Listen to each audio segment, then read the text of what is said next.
सल्लल्लाहु अला हबीबी मोहम्मदिन व आलिहि वसहबिहि वसल्लम। कैसे हैं देखने वाले? बिल्कुल ठीक-ठाक होंगे, मैं भी बिल्कुल ठीक हूँ। आज मैं आपके साथ अपनी बहुत ही लज़ीज़ और मज़ेदार कम इंग्रीडिएंट्स के साथ बनने वाला बहुत ही मज़े का पुलाव रेसिपी लेकर आई हूँ और उम्मीद है आपको मेरी रेसिपी पसंद आएगी। तो चलते हैं वीडियो की तरफ। चलिए चलते हैं वीडियो के स्टार्ट की तरफ। तो सबसे पहले जी मैंने यहाँ पर रखा है इसको मटन को तकरीबन एक 1 केजी से ज़्यादा मेरे पास मटन था जिसको मैंने पहले बॉयल कर लिया। उसके बाद मैंने 1 लीटर में मैंने ले लिया घी।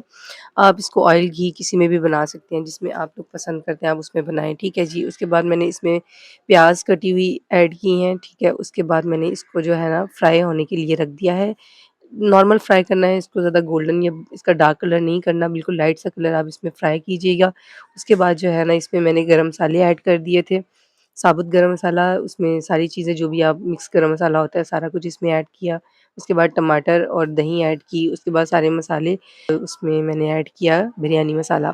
बिरयानी मसाला ऑप्शन है, आप डालना चाहें तो डाल लें, वरना आपके पास अगर नहीं अवेलेबल तो आप उसको स्किप भी कर सकते हैं। क्योंकि ये पुलाव की रेसिपी है, मैंने इसमें थोड़ा-सा वो डाल के एक फ्लेवर की जो है ना उसमें टच दिया था।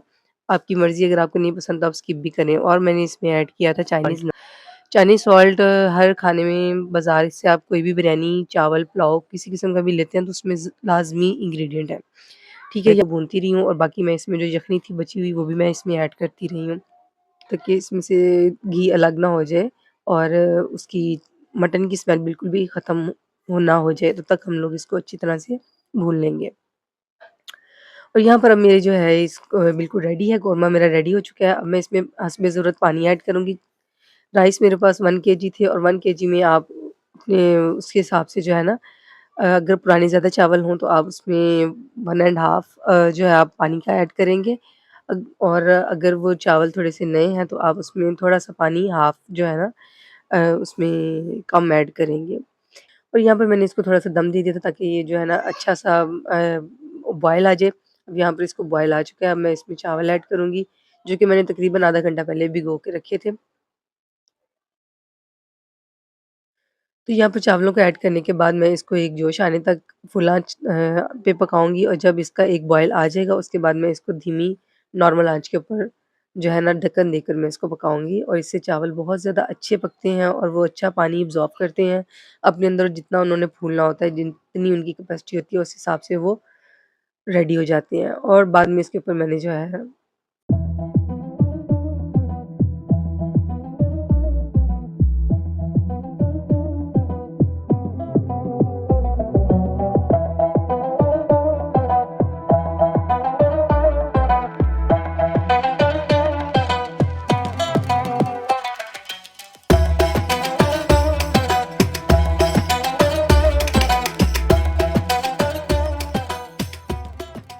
इसको दम देने लगी थी, थोड़ा-सा मैंने इसके ऊपर फूड कलर था मेरे पास, मैंने वो ऐड कर दिया और उसके बाद मैंने इसको जो है ना दम दे दिया।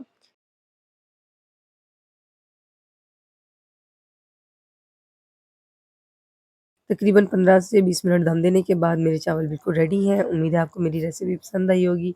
पसंद आए तो आप भी इसको बनाइए ज़रूर और इसको एन्जॉय कीजिए अपनी फैमिली में और दुआ में याद रखिए। अल्लाह हाफ़िज़।